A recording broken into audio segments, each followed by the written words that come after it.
കറുപ്പിലെ യഥാർത്ഥ പെർഫോമർ ഇന്ദ്രൻസ് പ്രേക്ഷകരുടെ വൻ കയ്യടി നേടി മലയാളി നടൻ ഇന്ദ്രൻസ്. കോസ്റ്റ്യൂം ഡിസൈനറിൽ നിന്നും മലയാളത്തിന്റെ മുൻനിര നടനായി മാറിയ ഇന്ദ്രൻസ് ഇപ്പോൾ തമിഴ് സിനിമയിലും തന്റെ അഭിനയ മികവ് തെളിയിക്കുകയാണ്. ഏതൊരു അഭിനേതാവിനെയും പ്രചോദിപ്പിക്കുന്ന കരിയർ ഗ്രോത്ത് ആണ് ഇന്ദ്രൻസിന്റേത്. കോസ്റ്റ്യൂം ഡിസൈനറായി പേരെടുത്ത് ഹാസ്യ നടനായി തിളങ്ങിയ അദ്ദേഹം കഴിഞ്ഞ കുറച്ചു വർഷങ്ങളായി ക്യാരക്ടർ റോളുകളിലേക്കും കടന്ന് പ്രേക്ഷകരെ വിസ്മയിപ്പിക്കുകയാണ്. മലയാളികൾ മാത്രമല്ല, OTT-യിലൂടെ മറുഭാഷാ പ്രേക്ഷകരും ഇക്കാലയളവിൽ ഇന്ദ്രൻസിന്റെ പ്രകടനത്തിന് കൈയടിച്ചിട്ടുണ്ട്. ഇപ്പോഴിതാ ഡയറക്റ്റ് തിയേറ്ററിക്കൽ റിലീസായെത്തിയ ഒരു മറുഭാഷാ താരചിത്രത്തിന്റെ പ്രകടനത്തിന് ഇന്ദ്രൻസിന് അഭിനന്ദന പ്രവാഹമാണ്.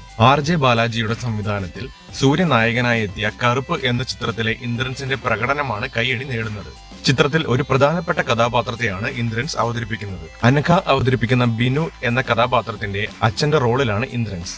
കറുപ്പിലെ യഥാർത്ഥ ഹീറോ, എന്തൊരു നടൻ, ഒരു ദേശീയ അവാർഡ് പ്രതീക്ഷിക്കുന്നു എന്നിങ്ങനെ നീളുന്നു ഇന്ദ്രൻസിന് ലഭിക്കുന്ന പ്രശംസ.